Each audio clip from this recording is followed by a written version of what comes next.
नमस्कार सभी साथियों को, हरियाणा जी की क्लास में आपका स्वागत है। कल की क्लास में हमने सैंधव सभ्यता जो टॉपिक था हमारा फर्स्ट टॉपिक वो हमने कवर कर लिया था। आज हम करने वाले हैं वैदिक सभ्यता। वैदिक सभ्यता के जितने भी प्रीवियस ईयर क्वेश्चन हैं हम सभी को इस वीडियो में करेंगे। तो चलिए स्टार्ट करते हैं। महाभारत डैश द्वारा लिखी गई। महाभारत किसके द्वारा लिखी गई थी? महाभारत लिखी गई थी भाई वेद व्यास के द्वारा। किसके द्वारा लिखी गई थी महाभारत? महाभारत वेद व्यास जी ने लिखी थी। ये क्वेश्चन पूछ लिया जाता है कि जो महाभारत है उसके रचयिता कौन थे? उसके रचयिता पूछे तो रचयिता तो थे महाभारत के वेद व्यास। और अगर पूछ ले लेखक, अगर लेखक पूछ ले तो इसके लेखक थे भाई गणेश जी। लेखक इसके गणेश जी थे। और रचयिता अगर पूछे तो रचयिता थे महाभारत के वेद व्यास जी। वेद व्यास जी ने बोली थी, ये रची थी और गणेश जी ने लिखी थी। और दंत कथाओं के अनुसार ऐसा माना जाता है कि भाई गणेश जी ने शुरुआत में तो जो महाभारत है वो किससे लिखी? मोरपंख से लिखी। किससे लिखी थी? मोरपंख से लिखी। लेकिन बाद में किससे लिखी थी? एक दांत से, अपने एक दांत से लिखी थी। ठीक है। और कुछ दंत कथाओं के अनुसार ऐसा माना जाता है कि भाई जो इनका एक दांत है परशुराम के प्रहार की वजह से टूटा था। परशुराम जी के प्रहार की वजह से टूटा था।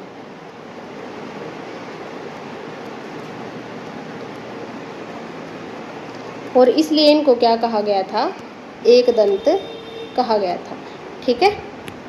नेक्स्ट क्वेश्चन है, भगवत गीता के अनुसार भगवान के साथ जुड़ने का दूसरा मार्ग क्या है? भगवत गीता के अनुसार भगवान के साथ जुड़ने का दूसरा मार्ग क्या है? तो भगवान के साथ जुड़ने का दूसरा मार्ग क्या बताया गया है भाई? भक्ति। भगवत गीता के अनुसार दूसरा मार्ग बताया गया है भगवान से जुड़ने का। भगवान से जुड़ने के 3 मार्ग बताए गए हैं। कितने मार्ग बताए गए हैं भाई? 3 मार्ग बताए गए हैं। पहला मार्ग क्या बताया गया है? पहला मार्ग बताया गया है कर्मयोग। क्या बताया गया है? पहला मार्ग कर्मयोग बताया गया है। और दूसरा क्या बताया गया है? दूसरा भक्ति। पहला कर्मयोग, दूसरा भक्ति और तीसरा मार्ग बताया गया है ज्ञान योग। तीसरा मार्ग क्या बताया गया भाई? ज्ञान योग। ये 3 के 3 जो मार्ग हैं ये भगवत गीता में भगवान से जुड़ने के मार्ग बताए गए हैं। ठीक है। और जो ये भगवत गीता है, भगवत गीता से रिलेटेड पढ़ लेते हैं एक बार डिटेल में।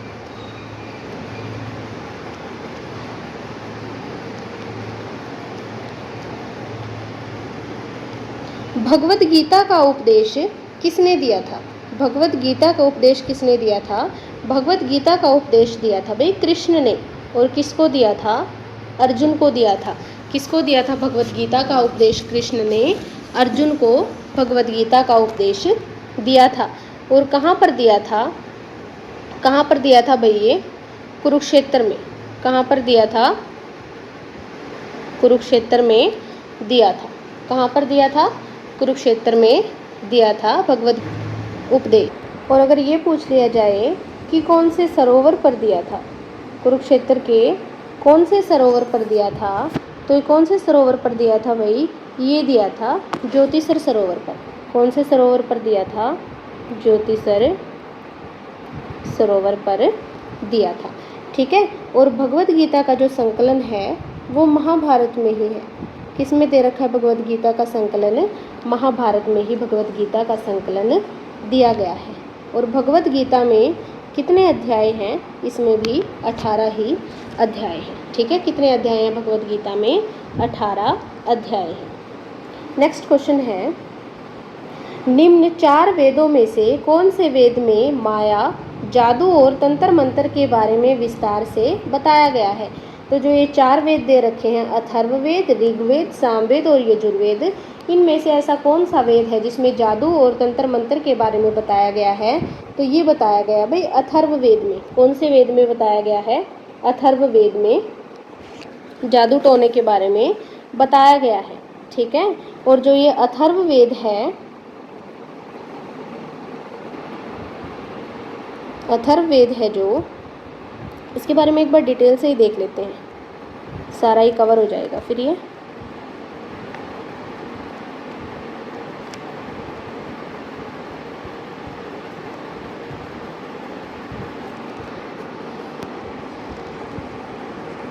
अथर्ववेद की जो रचना है, अथर्ववेद की रचना किसने की थी? अथर्ववेद की रचना की थी ऋषि अथर्व ने और अंगिरस ऋषि ने। किस किस ने की थी इसकी रचना? अथर्व ऋषि ने और अंगिरस ऋषि ने इसकी रचना की थी। और इसलिए अथर्ववेद को दूसरे नाम से किससे जाना जाता है? अथर्वांगिरस। क्या?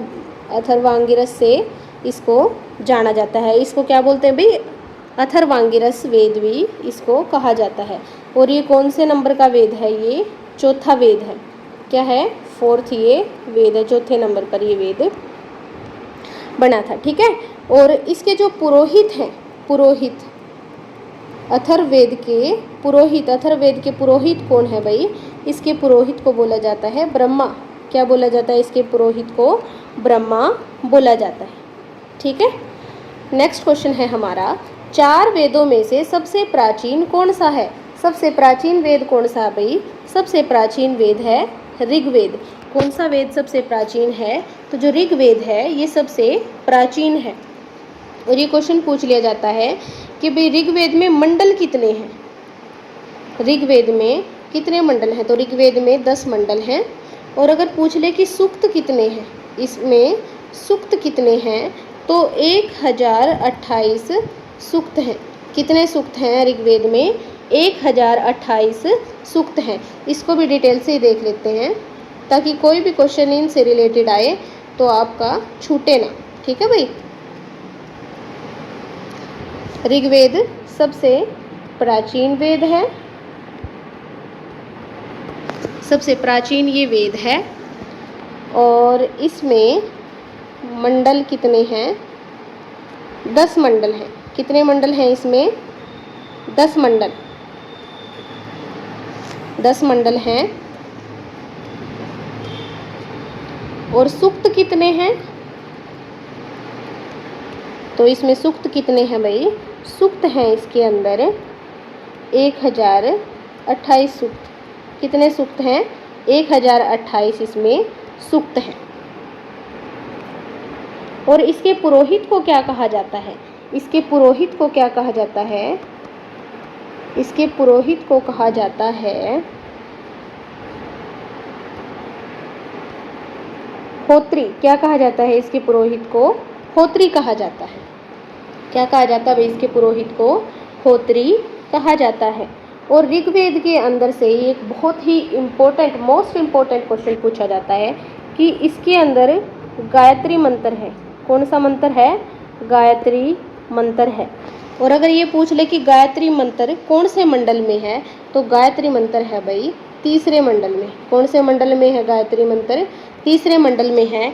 और गायत्री मंत्र, जो ये गायत्री मंत्र है, ये किसके द्वारा रचित है? ये क्वेश्चन भी बहुत बार एग्जाम में पूछा गया है कि गायत्री मंत्र किसके द्वारा रचित है। तो ये रचित है भाई विश्वामित्र के द्वारा। किसके द्वारा रचित है?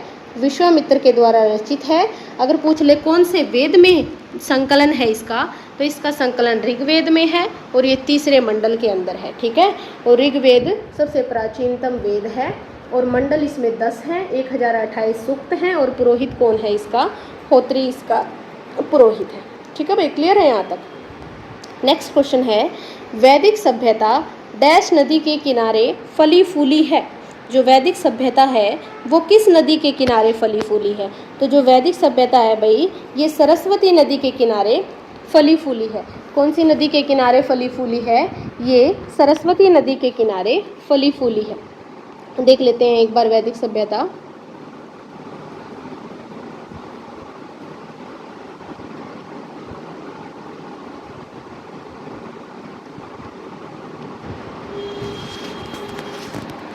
वैदिक सभ्यता किससे बनी है? वेद शब्द से। किससे बनी है भाई? वेद शब्द से बनी है। और वेद शब्द का अर्थ क्या है? वेद शब्द का अर्थ है ज्ञान। क्या है वेद शब्द का अर्थ? ज्ञान है, ठीक है ना, ज्ञान इसका अर्थ है। और यहाँ पे जो लोग रहते थे उनको क्या कहा जाता था? आर्य। इस सभ्यता के लोगों को क्या माना गया है कि वो आर्य लोग थे भाई, ठीक है। और आर्य का मतलब क्या है? आर्य का मतलब होता है श्रेष्ठ, या फिर बोल सकते हैं कुलीन। क्या बोल सकते हैं? श्रेष्ठ बोल सकते हैं, कुलीन या फिर स्वतंत्र। कैसे थे वैदिक सभ्यता के लोग? श्रेष्ठ, कुलीन या फिर स्वतंत्र। तीनों में से कोई भी ऑप्शन में मिल जाए तो तीनों के तीनों सही है, ठीक है, ध्यान रखना है आपको। और यहाँ का समाज कैसा था? समाज कैसा था भाई? पितृसत्तात्मक समाज था। कैसा समाज था? पितृसत्तात्मक समाज था। कैसा समाज था? पितृसत्तात्मक समाज था। आपने पढ़ा था पिछली क्लास में कि सिंधु घाटी का जो समाज था वो कैसा था? मातृसत्तात्मक था। लेकिन जो वैदिक सभ्यता है इसका समाज कैसा था भाई? पितृसत्तात्मक था। और ये भी पढ़ा था कि जो सिंधु सभ्यता का समाज था वो कैसा था? शहरी था, ठीक है, नगरीय सभ्यता थी। वो कैसी सभ्यता थी? नगरीय सभ्यता थी। लेकिन जो वैदिक सभ्यता है ये कैसी सभ्यता है? ग्रामीण सभ्यता है। कैसी सभ्यता? ग्रामीण सभ्यता। ग्रामीण सभ्यता ये थी। और यहाँ पर किसकी पूजा होती थी? यहाँ पर पूजा होती थी भाई प्रकृति की। किसकी पूजा होती थी? प्रकृति की पूजा यहाँ पर होती थी। और ये लोग कैसे थे? युद्ध प्रेमी थे। यहाँ के लोग कैसे थे? युद्ध प्रेमी थे, ठीक है ना। कैसे लोग थे? युद्ध प्रेमी लोग थे। युद्ध प्रेमी लोग थे। और ये किसकी पूजा करते थे? गाय की पूजा करते थे। किसकी पूजा करते थे भाई? गाय की पूजा करते थे। और इन्होंने गाय के लिए एक शब्द यूज़ किया था, अघन्य। क्या यूज किया था इन्होंने गाय के लिए? अघन्य शब्द का यूज़ किया था। इसको बहुत ध्यान से आपको पढ़ना है, अघन्य। और अघन्य का मतलब क्या होता था? अघन्य का मतलब होता था जिसको मारा ना जा सके, जिसकी हत्या न की जा सके, ये मतलब होता था अघन्य का, ठीक है। तो ये पूछा जा सकता है कि जो अघन्य शब्द है वो वैदिक सभ्यता के लोगों ने किसके लिए इस्तेमाल किया था? तो किसके लिए इस्तेमाल किया था? गाय के लिए। क्लियर है भाई। नेक्स्ट क्वेश्चन है, डैश नदी सप्त सिंधु प्रदेश का भाग मानी जाती थी। कौन सी नदी ऐसी थी जो सप्त सिंधु प्रदेश का भाग मानी जाती थी? तो वो कौन सी नदी थी? वो थी भाई सरस्वती नदी। सरस्वती नदी को सप्त सिंधु प्रदेश का भाग माना जाता था। कौन सी नदी को माना जाता था सप्त सिंधु प्रदेश का भाग? सरस्वती नदी को माना जाता था। सप्त सिंधु में कौन कौन सी नदी आती थी? सप्त सिंधु में कौन कौन सी नदी आती थी भाई? सप्त सिंधु में, सप्त सिंधु में आती थी पहली कौन सी? सरस्वती। कौन सी? सरस्वती। दूसरी विपाशा। दूसरी कौन सी नदी थी भाई? विपाशा। और तीसरी नदी कौन सी थी? परुष्णी। कौन सी नदी थी? परुष्णी नदी। चौथी वित्सता। चौथी नदी कौन सी थी? वित्सता। पांचवी थी सिंधु। पांचवी कौन सी थी? सिंधु थी। और छठी शतुद्री। छठी नदी कौन सी थी भाई? शतुद्री थी। और सातवीं की अगर हम बात करें तो सातवीं थी अस्किनी। कौन सी नदी थी? अस्किनी नदी थी, ठीक है ना। और ये सारी की सारी नदियां जो हैं ये इनके प्राचीन नाम हैं। क्या है इन नदियों के? ये प्राचीन नाम है। अब इन नदियों को किस किस नाम से जानते हैं? अब सरस्वती नदी के तो सरस्वती ही बोलते हैं। और जो विपाशा नदी है, विपाशा नदी जो थी इसको क्या बोलते हैं भाई? व्यास बोलते हैं। कौन सी नदी बोलते हैं इसको? व्यास नदी। और परुष्णी, परुष्णी कौन किसको बोलते थे? रावी नदी को। किसको बोलते थे? परुष्णी रावी नदी को बोलते थे। और वित्सता, वित्सता किसको बोलते थे? झेलम को। किसको बोलते थे भाई? वित्सता झेलम नदी को बोलते थे। और सिंधु को तो सिंधु नदी ही बोलते थे। जो शतुद्री नदी है, शतुद्री, शतुद्री को बोलते थे सतलज। क्या बोलते थे इसको? सतलज नदी। और जो अस्किनी, अस्किनी को क्या बोलते थे भाई?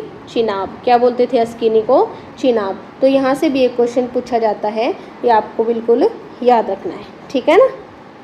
नेक्स्ट क्वेश्चन है हमारा, निम्नलिखित में से कौन सा ऋग्वेद में उल्लिखित सप्त सिंधु या 7 नदियों में नहीं आता है। अब हमने 7 की 7 नदी पढ़ी हैं, उनमें रावी भी थी, चेनाब भी। देखो पिछले क्वेश्चन में उन्होंने प्राचीन नाम से दे रखे थे ऑप्शन, है ना, प्राचीन नाम। और अब इस क्वेश्चन में जो HSSC SI एग्जाम में पूछा गया है, इसमें उनके नए नाम दे रखे हैं। तो ऐसे ही कंफ्यूज करने के लिए देते हैं ये, तो आपको दोनों पता होने चाहिए, प्राचीन नाम भी और इनके नवीन नाम भी।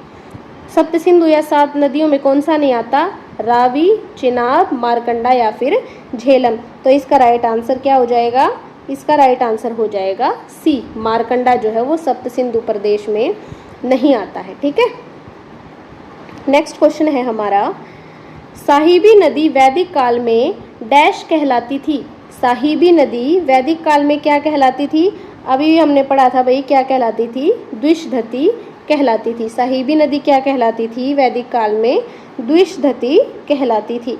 नेक्स्ट क्वेश्चन है, वेदों की रचना किस भाषा में हुई थी।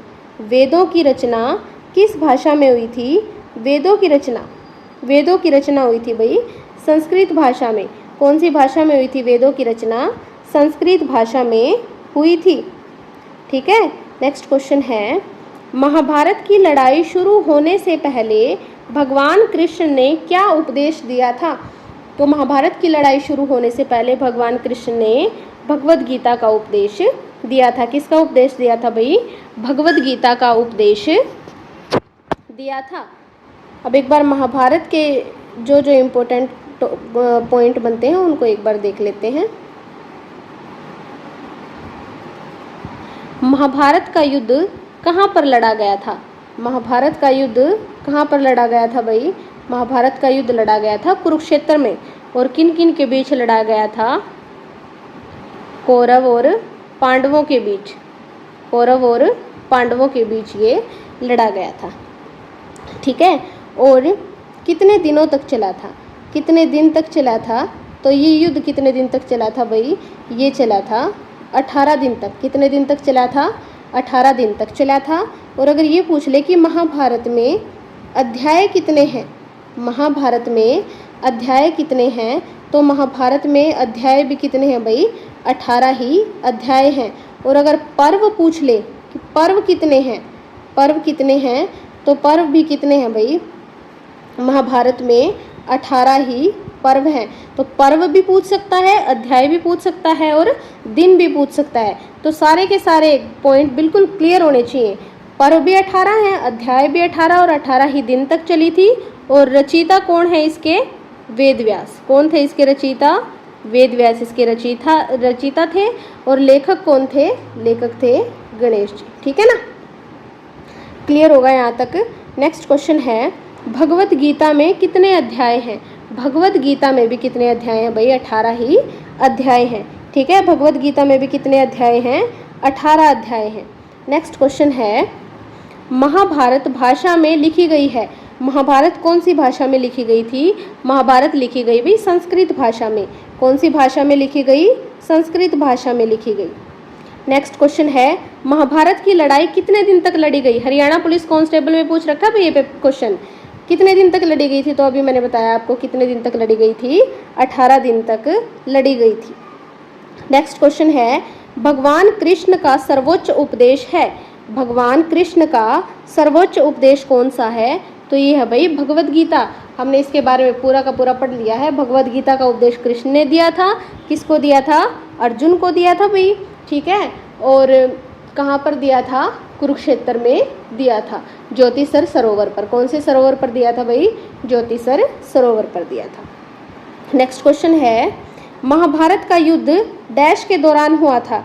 तो किसके दौरान हुआ था भाई महाभारत का युद्ध, महाभारत का युद्ध हुआ था 900 ईसा पूर्व। कब हुआ था, 900 ईसा पूर्व महाभारत का युद्ध कुरुक्षेत्र में हुआ था। कहाँ हुआ था भाई, कुरुक्षेत्र में हुआ था। ठीक है ना। नेक्स्ट क्वेश्चन है, भारत के इस महाकाव्य में भगवद गीता का समावेश है। तो मैंने जब महाभारत के बारे में बताया आपको, तो बताया था कि महाभारत में ही भगवद गीता का समावेश है। सिरसा जिले का प्राचीन नाम था सरिस्का। सिरसा जिले का प्राचीन नाम क्या था भाई, सरिस्का था, जिसका उल्लेख निम्न में मिलता है। तो ये पूछ रहा है कि इस बात का उल्लेख, कि सिरसा जिले का जो नाम था वो सरिस्का था, इस बात का उल्लेख कहाँ पर मिलता है? तो इस बात का उल्लेख महाभारत में भी मिलता है, अष्टाध्यायी में भी मिलता है और दिव्यावदान में भी। तो इसका राइट आंसर हो जाएगा ये है सभी। तो ये रहे हैं सभी, इसका राइट आंसर हो जाएगा, तीनों में इसका उल्लेख मिलता है। कुरुक्षेत्र को धर्म क्षेत्र किस ग्रंथ में बताया गया है? कुरुक्षेत्र को धर्म क्षेत्र किस में बताया गया है भाई? ये बताया गया है भगवद गीता में। और क्या लिखा गया था? कुरुक्षेत्रे धर्म क्षेत्रे, कुरुक्षेत्रे धर्म क्षेत्रे, ये लिखा गया है किसमें? भगवद गीता में। ठीक है ना। नेक्स्ट क्वेश्चन है, तक्षशिला के उस सर्वाधिक विद्वान व्यक्ति का नाम बताइए जिसने संस्कृत भाषा का व्याकरण लिखा। तक्षशिला का वो कौन विद्वान व्यक्ति था जिसने संस्कृत भाषा का व्याकरण लिखा था? तो किसने लिखा था भाई संस्कृत भाषा का व्याकरण? किसने लिखा था? पाणिनि ने। किसने लिखा था संस्कृत भाषा का व्याकरण? पाणिनि ने लिखा था। और क्या नाम था उस पुस्तक का?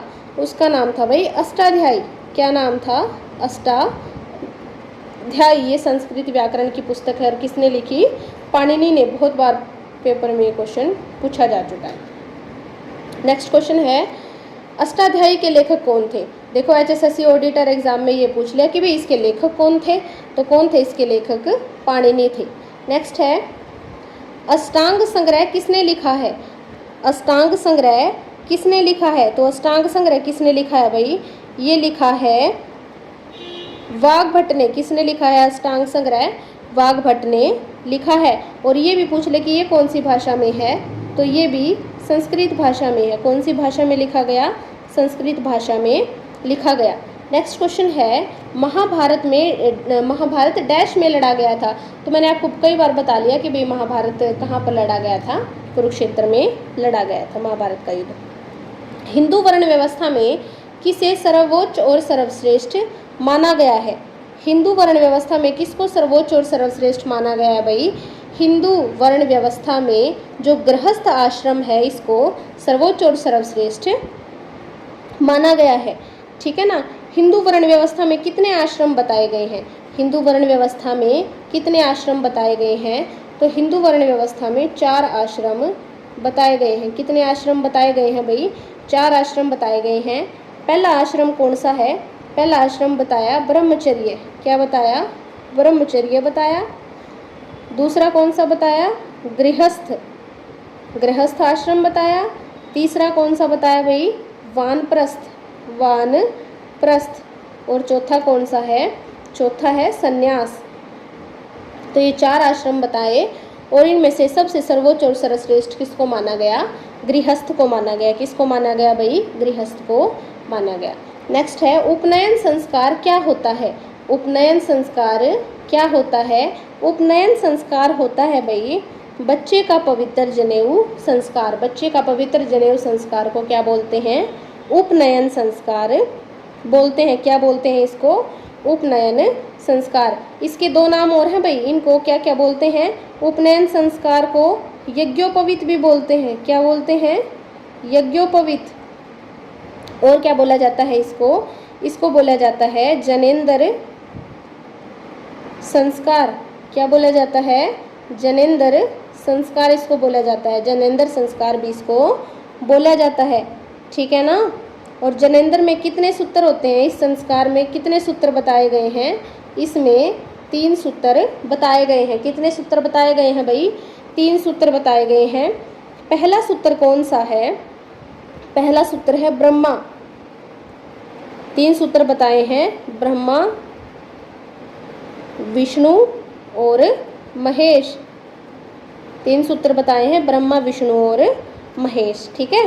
नेक्स्ट क्वेश्चन है, हिंदू पुराणों में किसने गणेश जी का गज दंत तोड़ा जिससे गणेश जी को एक दंत की उपाधि मिली? तो मैंने बताया था कि आपको एक दंत कथा में ये माना जाता है कि भाई परशुराम ने प्रहार किया था गणेश जी के ऊपर और उनका एक दांत टूट गया था। इसी वजह से उनको एक दांत की उपाधि मिली थी, एक दंत की उपाधि मिली थी। नेक्स्ट क्वेश्चन है, महाभारत में भीष्म का वास्तविक नाम क्या था? महाभारत में भीष्म का वास्तविक नाम क्या था भाई? देवव्रत इनका वास्तविक नाम था। अगर इनके पिता का नाम पूछ लिया जाए तो इनके पिता कौन थे? राजा शांतनु थे। और इनकी माता का नाम पूछ लिया जाए तो क्या है इनकी माता का नाम? गंगा। ठीक है, गंगा इनकी माता का नाम है और इनके पिता कौन थे? राजा शांतनु इनके पिता थे। और इनको भीष्म क्यों कहा गया था? क्योंकि इन्होंने बहुत बड़ी प्रतिज्ञा ली थी और वो प्रतिज्ञा क्या थी? आजीवन ब्रह्मचारी रहने की प्रतिज्ञा ली थी। आजीवन ब्रह्मचारी रहने की इन्होंने प्रतिज्ञा ली थी। ठीक है ना, आजीवन ब्रह्मचारी रहने की इन्होंने प्रतिज्ञा ली थी, इसी वजह से इनका नाम क्या पड़ा था? भीष्म पड़ा था। ठीक है, नेक्स्ट क्वेश्चन है, प्रसिद्ध महाकाव्य रामायण से सीता नामक चरित्र के जन्म स्थान पर किस कला विधा का नाम पड़ा? अब इस क्वेश्चन में इसका आंसर दे रखा है, देखो, प्रसिद्ध महाकाव्य रामायण से सीता नामक चरित्र के जन्म स्थान पर किस कला विधा का नाम पड़ा? तो सीता की जन्मस्थली क्या थी? मिथिला। तो इसका आंसर क्या हो जाएगा भाई? मिथिला हो जाएगा। क्या हो जाएगा इसका आंसर? मिथिला हो जाएगा। यहाँ पर हमारे सारे क्वेश्चन क्या हो जाते हैं? कवर। आज की क्लास हम यहीं पे ख़त्म करते हैं भाई, और कल की क्लास में हम पढ़ेंगे बौद्ध, जैन, भागवत एवं शैव धर्म के बारे में। जितने भी उनके प्रीवियस ईयर क्वेश्चन है वो सारे हम कल की क्लास में करेंगे। अगर आपको ये सीरीज़ अच्छी लगी हो तो लाइक, शेयर और कमेंट ज़रूर करें। ठीक है, थैंक यू।